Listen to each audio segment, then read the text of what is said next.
Start introducing our speaker. Thank you everyone for attending the seminar hosted by the Tulane Center of Excellence in Sex-Based Biology and Medicine. My name is Sarah Lindsay. I'm also joined by the leader of the center, Dr. Mave Jarvis. It's our privilege to have Dr. Christine Disteche with us today to talk about the impact of sex chromosomes or sex chromosome regulation on sex differences. And I just want to give you a short bio on her. She's originally from Belgium and got her PhD there in biomedical sciences. And then she came over the pond to Harvard University, where she got did her postdoctoral training in genetics. After that, she moved all the way to the other side of the country to Seattle, where she was instructor of pathology at the University of Washington. And since then, she's risen through the ranks and is now professor of pathology, as well as adjunct professor of medicine with a specialty in medical genetics. She has currently two large funded grants. She's PI on an R01 dissecting the role of sex-linked genes and ApoE4 risk in Alzheimer's disease. She's also a PI on an R35, which is a Maximizing Investigators Research Award. That is on X chromosome regulation. And she also has a lot of articles that are very highly cited. Her work has been cited over 26,000 times, resulting in an H index of 80. And we're really excited to have you, Christine. We've had a lot of lectures so far this past year. We started our seminar series, and we've had a lot of lectures on very specific sex differences in different disease states, but you're the first one since Art Arnold last year that's going to talk about sex chromosomes. So thank you for coming. One little, make sure you all mute your Zoom, because I see Gabby, you are not muted. Gabby Navarre, you're not muted there. I can mute him here from here. I got him. Christine, sorry. Okay, thank you very much, Sarah, and thank you, Frank, for inviting me originally. I'm really happy to give a talk at Tulane in New Orleans. New Orleans has a special place in my heart because my son lived there for a while, and the picture is actually him in his costume one year. He went to help rebuild a New Orleans after Katrina, actually.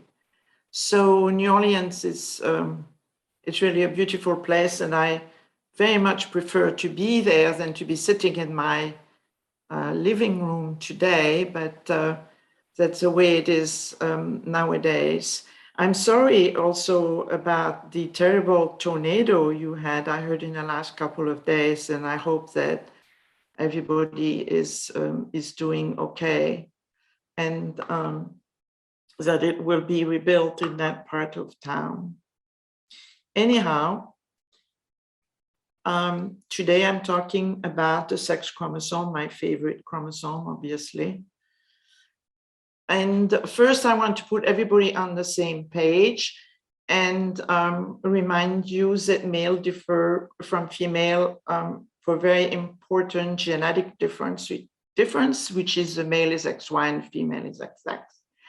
And even though sex differences are very much influenced by sex hormones, they also influence by sex-linked genes. And that's the subject of my talk today. And so in thinking about these sex-linked genes, obviously the Y genes are very important because they are purely present in the male. Whereas in the female, we have two X chromosomes, but one of them is turned off by a very complicated process of X chromosome inactivation, which is a female specific system. And then there are genes that escape that X chromosome inactivation, that's silencing, and therefore they would be expressed from both allele of the X chromosome in female, and would have higher expression than in male. There are also very special genes that are called XY genes that would be a remnant on the Y chromosome, and those genes also would escape inactivation in the female. Some of those are in the pseudoautosomal region called PAR, and you will see that in that case, they're actually male biased. Okay, so I will start by, something in my throat. Where I'm going to talk to you about sex bias in gene expression in normal male and female. First, talking to you about sex bias in human tissues, which we have examined by re-studying large data sets that exist in the literature on male and female tissue gene expression. And then I will also talk to you about when these differences between male and female gene expression occur during development. So in terms of sex bias expression of X-linked genes, here is a heat map that showed you the X-linked genes that are gene that escapes. It's the green bar. Those are the genes that are variably escaped. So they escape in some cells, in some tissues, but not all. Genes that are known to be inactivated, so they're silenced on the X chromosome, and it should have identical expression between male and female. And those are the ones for which we don't know the status. So the female biased are grouped over here, and the gene with male bias are grouped over here. So you can see right away that there are more female biased genes when you think about X-linked gene than there are male biased gene. And the escape gene as predicted are virtually always in red. So they always female biased in multiple tissues. So each row here is a tissue, right? I only labeled the name of a couple of those because they are kind of exceptional. As you can see, the heart has many genes that are female biased, and the skin has a remarkable number of genes that are female biased. Of course, the sex organs have a lot of female and male biased genes as well.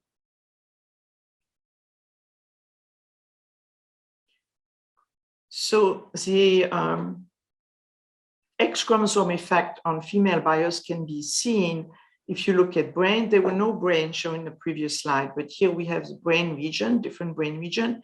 Each dot represents a different region.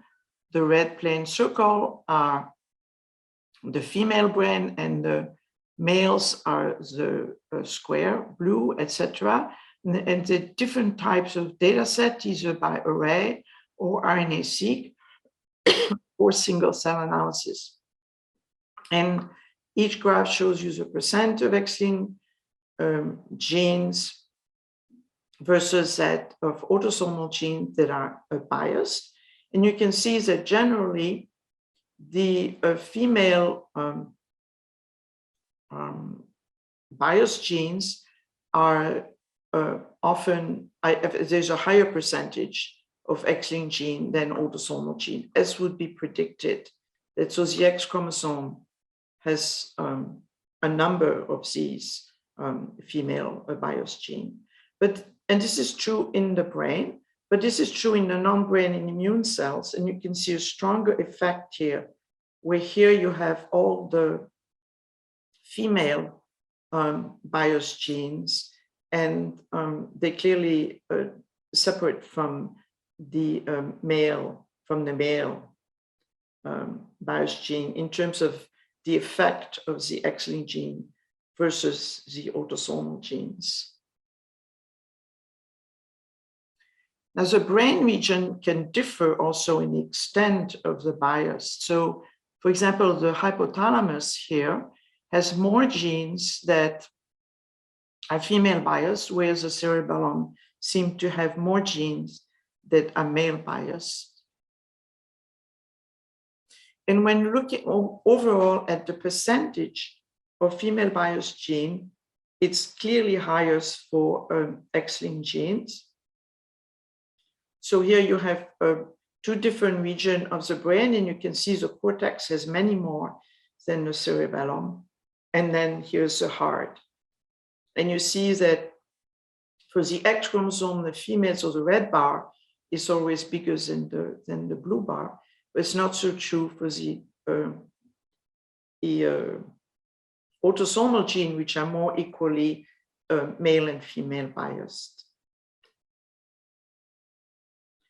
Now, this is another way to look at the escape genes that are always higher in the female. So this again grouping brain region or on non-brain tissue, immune cells, and you can see they're all above 1, which means escape genes are more highly expressed in the female, whereas overall the PAR gene are always more highly expressed in the male. And this would be due to the fact that X chromosome silencing spreads into the PAR region and partially silences PAR gene in the female, and therefore the female is lower expression, which makes it appear as if the male has higher expression.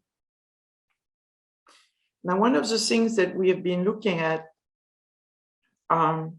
is the effect of the PMI. So the Korean noodle smells. Excuse me.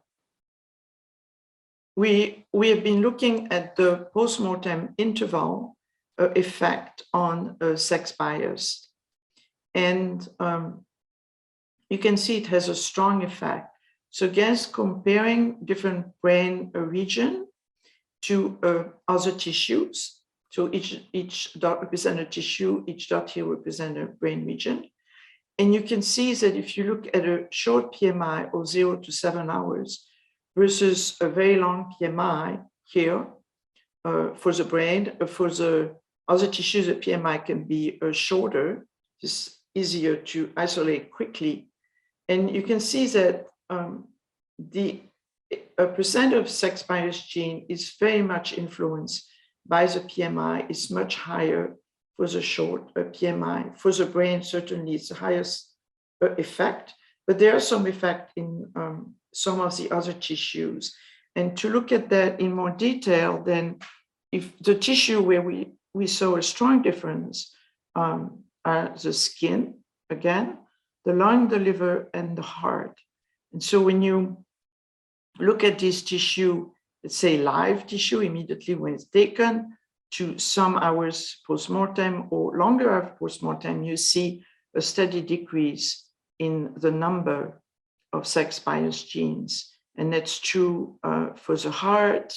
There's a big decrease as well, the liver and the lung as well for in these tissues. And it's true for autosomal gene. You can see the same thing for autosomal gene that show a sex bias is steadily decrease with the PMI. So we wondered if this because once a tissue is outside the body, then no more circulation and no more hormonal effect. So we thought this would be probably related very strongly to hormones.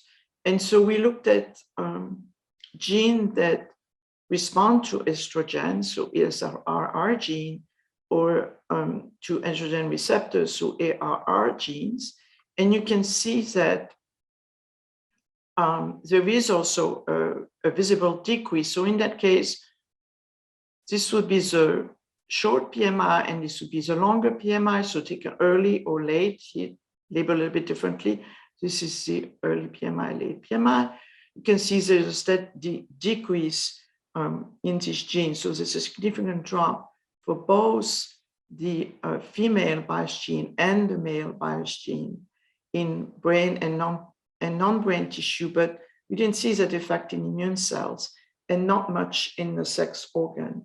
And similarly for the AR gene, we're not quite sure, we're not seeing it in the immune cells, except that certainly in terms of X chromosome inactivation, immune cells are quite different. They have a much less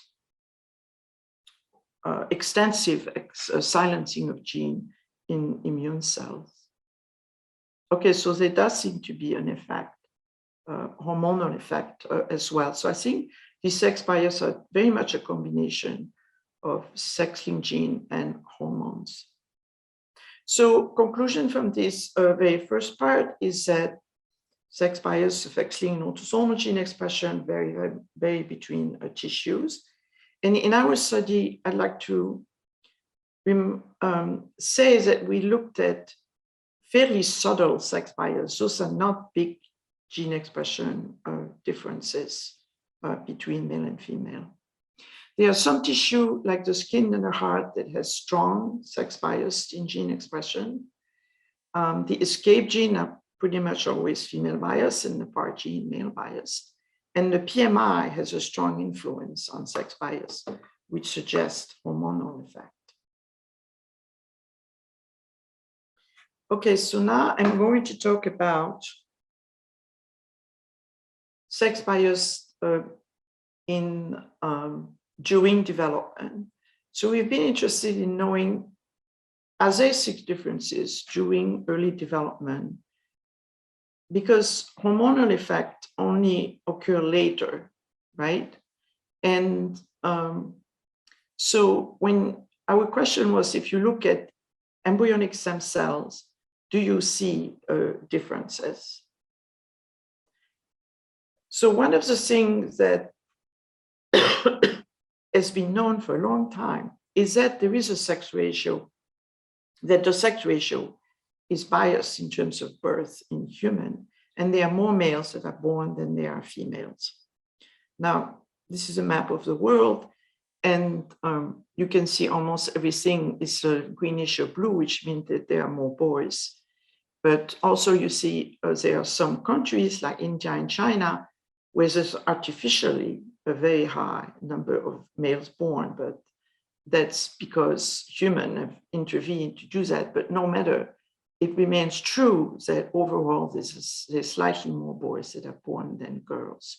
So we always wondered about that as well, if there would be differences in the differentiation early of embryonic stem cell. So we decided to use a mouse system in which we could identify the alleles. So it's a hybrid mouse, 2 different species of mice. So there are many SNPs. So we can identify the inactive X from the active X. And we did allelic single cell analysis by RNA-seq and by ATAC-seq. So this is a measure of gene expression in single cells and chromatin accessibility, which relates to gene expression, obviously. So we had different days of differentiation, day 0, day 3, day 7, day 11, and then full differentiation to neural precursor cells. We compared male and female embryonic stem cells. So when you look at the distribution of gene expression, the male is in blue and the female is in pink. You see at day 0, you have very much of a shift to a higher expression with the female because the female does not have yet X inactivation. Both X chromosomes are active.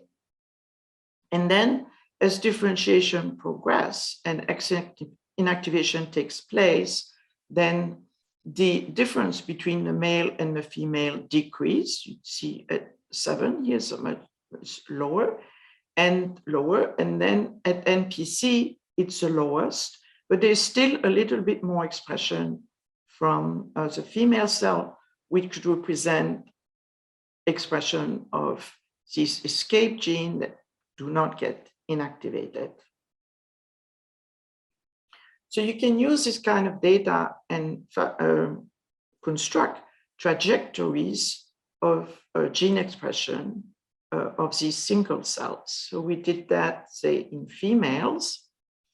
And again, the cells are labeled by the color red, orange, green, blue, depending on the day of differentiation. the black one, as a neural precursor.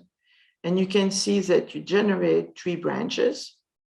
The ESC branch is the stem cell. The EB is the embryonic body. And the NPCs are the fully differentiated neuronal cells. So then compare that between female and male. And then you see the difference between the male and the female. That is that those day 0, which in the female bunch up at the end of this branch and form this kind of ball here at the end, they don't in the male. In the male, they proceed down to the differentiation pathway. And I think that's a big difference between male and female cell. You can see it a little bit by autosomal gene expression too. The difference between the female and the males. There are more of the red cells here at the beginning of the branch, whereas in the male, they proceed down their differentiation faster, and it's true here as well. So this correlates with the pluripotency genes that need to be shut down when you have differentiation. For example, PU5F1 or 4 gene needs to be silenced during differentiation, and you plot its expression in these pseudotime kind of trajectories. You can see that it persists longer in the female, whereas in the male, it gets silenced more early. And so the male cells go to differentiation faster than the female. And these sex differences in gene expression can be illustrated in this system as well. So here, this is a UMAP where you group your single cells. Here they group by their day of differentiation. Again, I don't know why this is jumping, but okay, I'll leave it there. The red cells are the day 0, and the black cells are the NPC, and the other ones are the intermediate stages. And you can see that if you label the female red and the male then blue, you can see that at day 0, you have very clear separation between the two, and the separation persists at day 3 and then disappear in later in differentiation. So from this data in single cell, you can follow the progressive silencing of the X chromosome in female cells and calculate the % of cells that have undergone X chromosome inactivation as they go through differentiation from day 0 to NPC. And you can see you have a progressive change by ataxic and by RNA-seq. So this progressive silencing of X-linked genes to end with virtually complete silencing, which is fully differentiated. So one of the things that we also wondered is that not only do you have these differences in progression of the differentiation of the male and the female cells, and we think is that the X inactivation is actually essential in the female. If you don't have X inactivation, we haven't done these studies been shown by other people. If you don't have X inactivation, the cell will not differentiate. So differentiation is completely tied to that process. And it's a very complicated process that has to happen in female cells. And you can see there are many reasons why it might go wrong. And this probably could in part explain why there are fewer girls, that because they have to do that, they have to do this process. So one of the things we wanted to look at too was the epigenetics of the inactive X chromosome during this differentiation, because when you think about the nucleus of a male cells, right? It's got its autosome. Yes, admittedly, it has Y chromosome and there's heterochromatin on the Y chromosome. But in a female cell, you have this huge body of heterochromatin. You can see it here in condensation. So here's the nucleus, and you have this inactive X chromosome, big body of heterochromatin that sit there in female cells we don't see in male cells. So it's a fundamental difference between male and female cells. And this inactive X chromosome gets coded by long non-coherent RNA cyst. It gets inactivated, silenced by histone H3K27 trimethylation. And it occupies a special region by the nucleus near the lamina or around the nucleolus. So we wanted to follow this condensation of the X chromosome to differentiation. So a little while ago, we did this study on comparing the structure of the active and inactive X chromosome using chromatin configuration by Hi-C, which is a method to find within the nucleus all the contacts. And you plot it from the centromere to the telomere of the chromosome, centromere to the telomere. This is a mouse chromosome, so it has only one arm. And every region that you see on your map that's more red in the ways that we have set up this map, is there are more contacts. So more contacts is more red. So this active chromosome looks like an autosome. It's got these patches of condensation region, which I call AB compartment. But the inactive X is completely different. It has two regions of condensation, highly, highly condensed, with very, very long range of contact. And you can make 3D models from this. So you can see the model for the inactive X is quite different, has a two region of condensation separated by what we call the hinge. And this one is more like a regular chromosome, like a regular autosome. So in our study of single cell of ES cells that I talked to you about, RNA-seq and ATAC-seq, we also do single cell Hi-C. And so these are cells. Each line is a cell.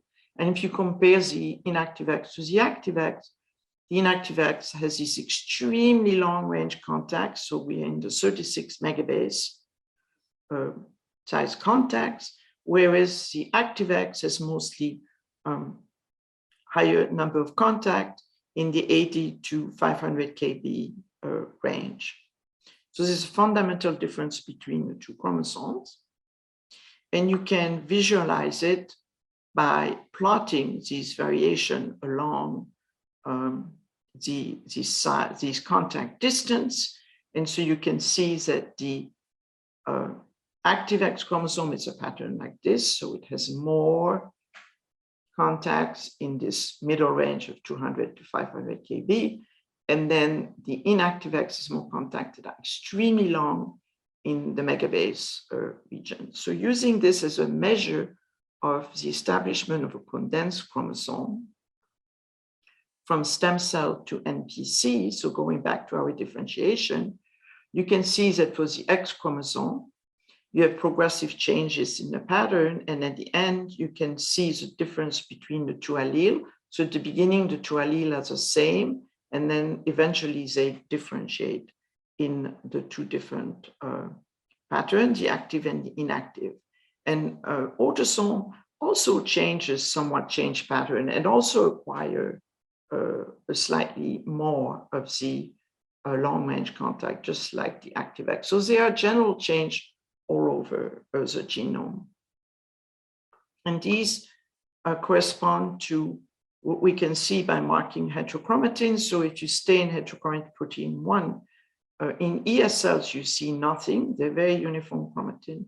And then NPC, you have very condensed spots of heterochromatin, so representing long-range contact.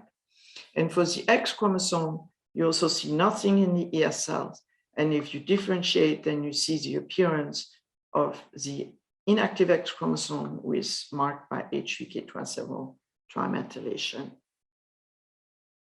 So you can also make trajectories from this, just as we did for gene expression.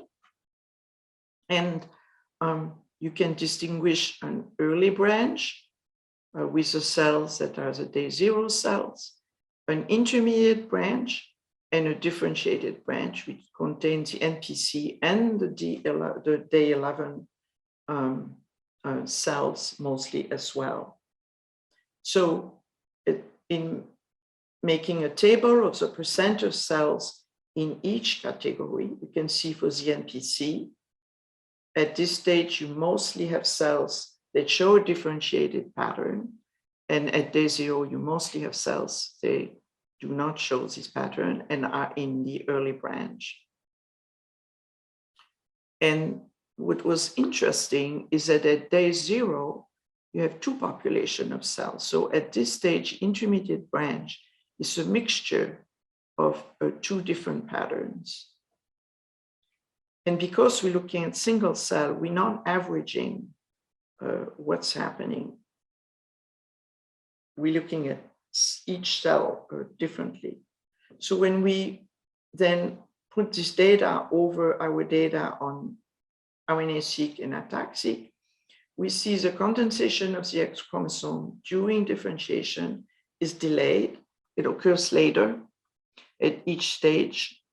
And eventually you get a lot of cells that are condensed, but maybe not necessarily all show it. That could be cell cycle differences as well.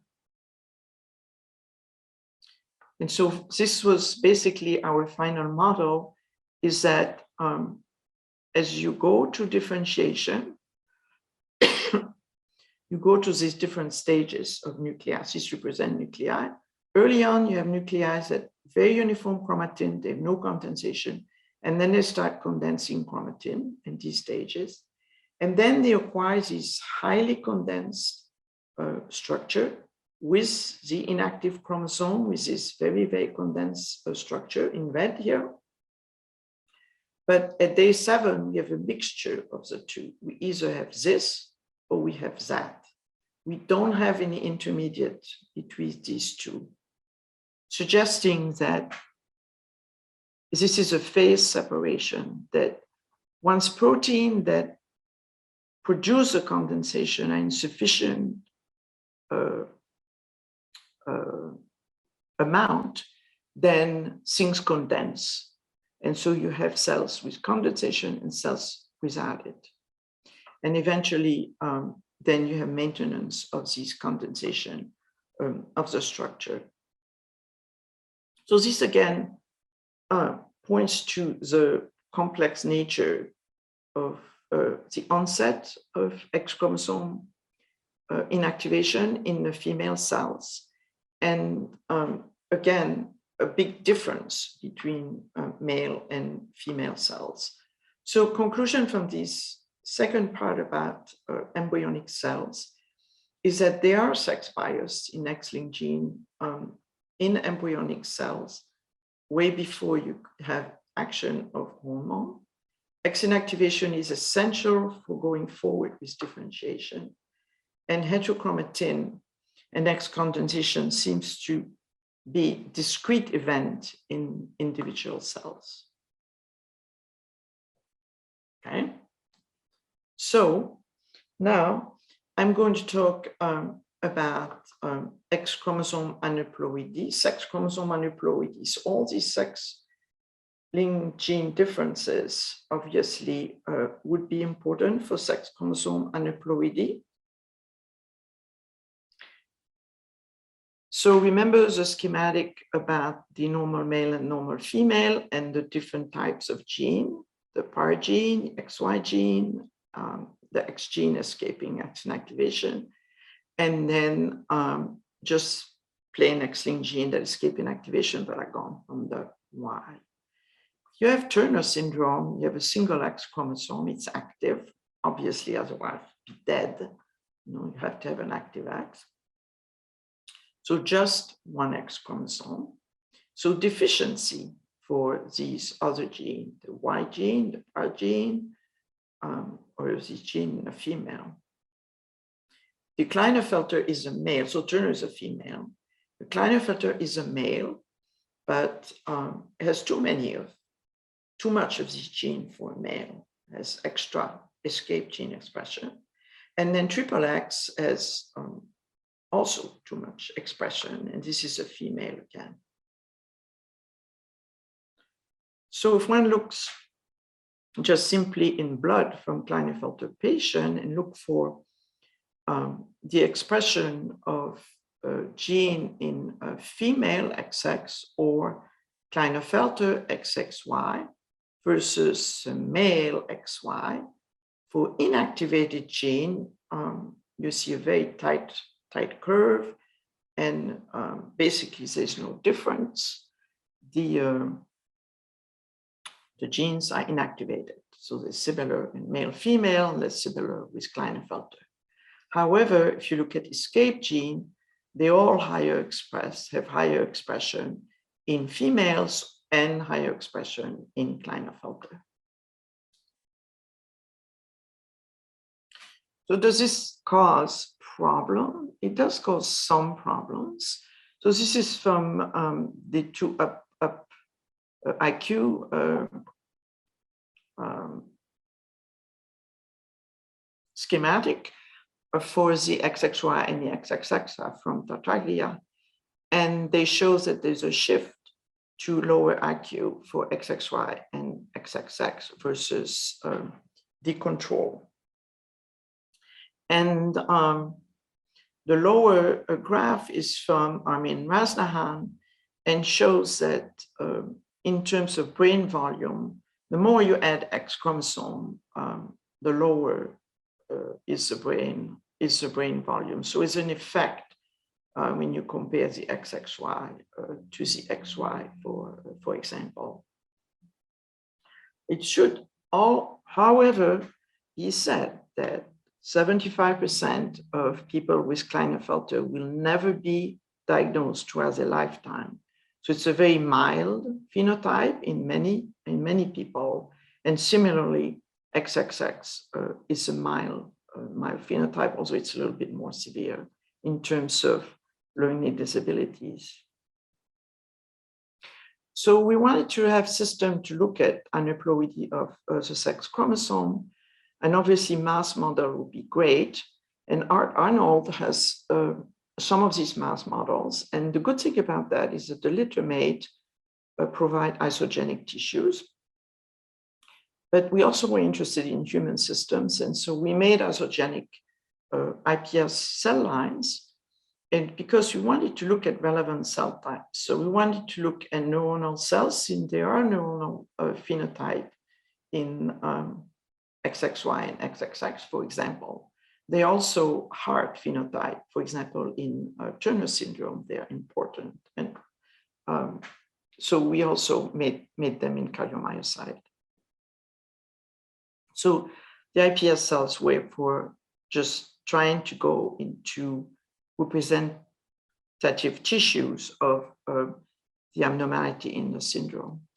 So let's look at the mouse models. So this is a mouse models for XO, XX, XY, and XXY. And this is a gene, KDM5C. It's an escape gene. This is in mouse, and it escapes in mouse as well. KDM5D is its Y paralog.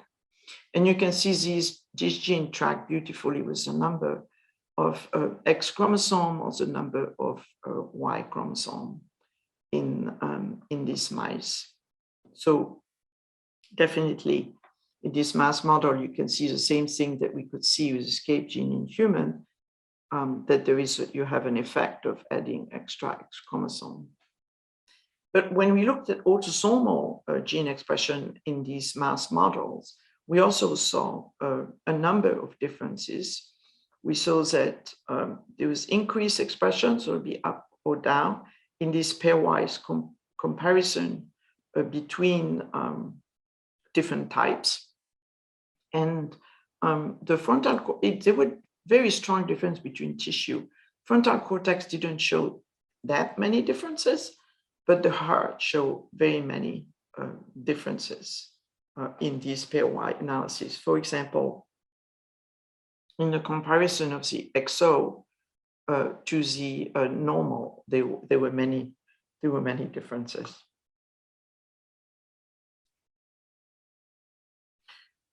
And also in the mouse, what we did was to look if we could manipulate these genes. So back to KDM5C, so the gene that tracks with the number of X chromosome.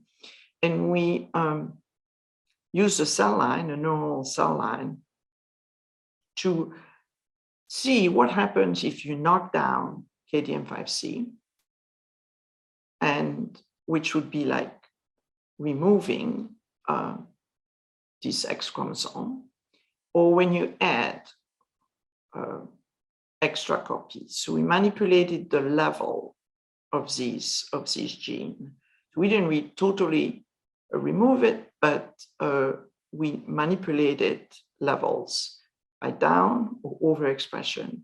And when you look at the neurites that can be made from these cell lines, when you differentiate it, you can see we had smaller neurites and fewer neurites, which is here in this graph. So number of neurites and number on long neurite decrease with the knockdown, but it also decreased with overexpression. So overexpression also had a big effect on this phenotype. So now let's move on to the human cell lines. So this is the IPR cell lines. This is an ongoing study. We made them two different ways.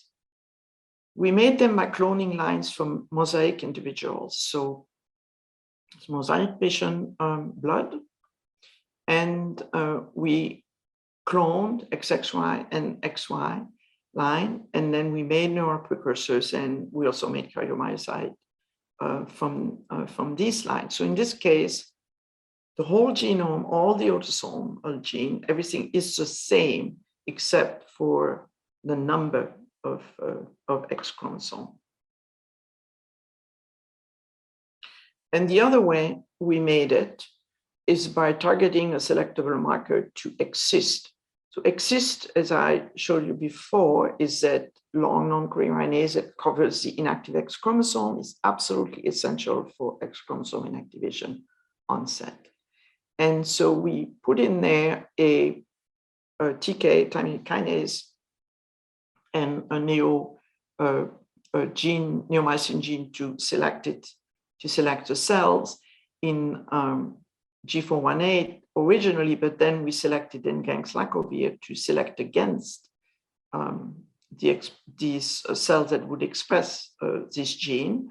And so with doing that, then the cell just got rid of the inactive X chromosome that had this marker. And we obtained cells like this, with cells that are XY and cells that are X. So we started from the Klinefelter and we removed one X chromosome. But we found that making them from mosaic is easier than this process, because it takes a lot of cultures and selection.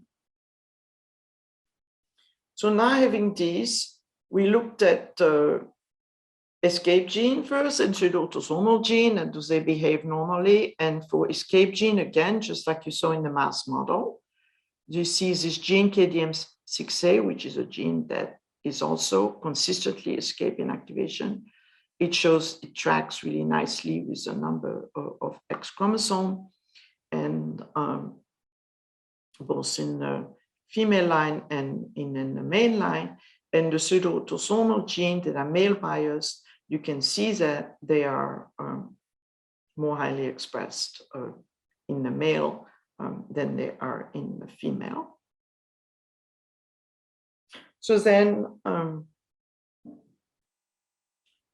can we group these different genotype from the neural precursor cells based on their number of X chromosome, based on the expression measured by RNA-seq. This is bulk RNA-seq. done on these different cell lines. And you can see, yes, that so this principal component analysis will separate nicely the males from the females, so the presence of a Y chromosome. And the XXY separate from the XY. And then for the female, then the XO separate very nicely from the XX and the XXX. But interestingly, the XX and the XXX were very similar to each other. We now have more line, and as I said, this analysis is still ongoing. This is the autosomal gene expression. So looking at the 500 most variable gene, and you can see that there is a separation between the different genotype. Some of them are not included into any circle, and these it's intentionally because these are part of these paired isogenic cell lines. And so we still need to do further study to characterize the differences between those. So those are a pair of XYY and XY. But you can see that the blue circle here that's around the XYY over here, XXY, those are Klinefelter patients with no manipulation. So these are cells, iPS cells from Klinefelter patients. They're not manipulated in any way. Whereas all these cells over here are cells in which we either removed an X chromosome or they came from mosaic patients. The ones that are not included in the XY, and some of them are inside this as well. So there's a mixture. So I'm not quite sure yet how this is all going to turn out to be, but one of the things that I thought was really interesting is that when we did look at autosomal gene expression changes, whether it increased or whether it decreased, we saw a very big difference in the level of changes when we compare independent cell lines. For example, here it's the independent normal male to independent Klinefelter patient. You have a certain number of differences, but when you look at the isogenic pair, it's much, much, much lower. Now, when looking, the other thing that this graph shows that when you compare anyone to XO, there are very strong differences in gene expression. So clearly, having just a single X chromosome has a big effect on gene expression. So then, if you look at the escape X-linked gene expression in the iPS, in these neuronal cells from iPS cells, and look at the fold escape gene change expression, if you look at the independent cell line, which are blue, you see that there is higher expression in the XXY line versus the XY line. Whereas if you look at the isogenic pair, you see that too for some of these genes. So there's this orange bar, but the differences are much less. So again, the isogenic pair have fewer differences. And we expected that, and I think everybody would expect that, because when you compare to human beings, they have very many different variants and differences, and then increases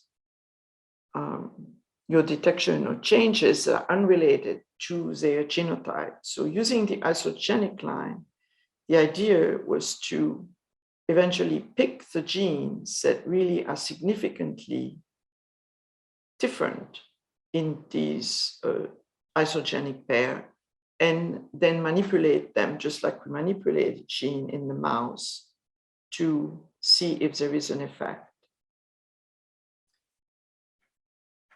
And it's possible that this is going to turn out really to be the case. It's also possible, however, and I've been wondering, which I think it's interesting, but I'm not sure yet how this would work. It's possible that when you look at the mosaic case, right, you have two different cell types, and that these cell types may compensate on each other.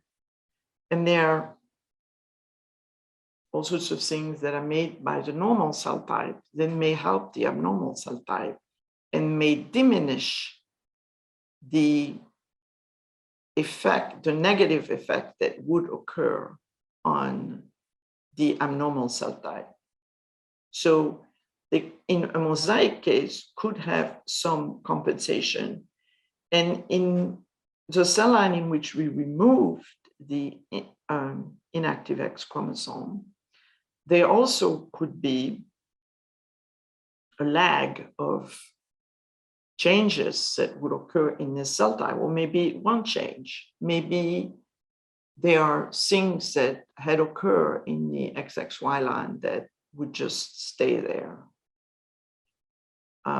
In the other line, you could remove the X chromosome and you're not going to change effects on autosome because, say, for example, they were fixed by DNA methylation or by something that doesn't change easily. And it remains to be seen what we are going to find in terms of these comparison of isogenic line. I think it's potentially quite interesting because we don't know that much about mosaicism and what controls the phenotype of mosaics. Okay. So general conclusion is that sex bias in gene expression varies among tissue, independent of PMI. Sex bias are present at early stage of development, and X inactivation is essential for differentiation of female cell to neural precursor. Human neural precursors show gene expression change in cases of sex chromosome aneuploidy, and isogenic line show fewer gene expression differences compared to independent line, which suggests potential compensation, or really is going to just allow us, when we look at sufficient number of lines, at critical genes. So more to follow. And these are acknowledgements. So people in my lab have contributed to this project. I like to specifically acknowledge Jincheng Deng, who worked on the mouse embryonic development, and Gala Filipova, who has made all the iPS cells and manipulated them, and Di Kim Nien, who worked on the sex expression differences at the beginning.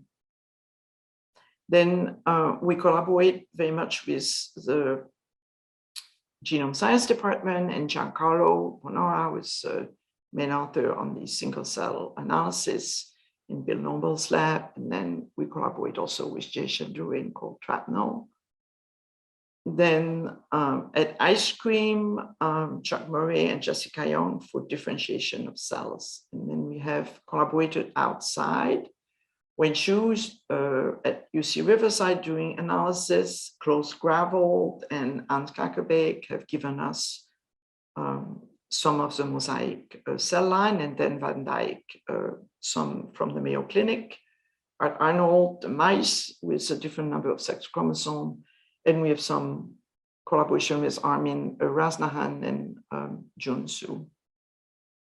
So we are supported by the NIH, le 4D nucleome for the nuclear structure studies. That's one of the other projects that we have. And then we're part of OSSD, where sex differences are discussed, and I hope to see you all soon.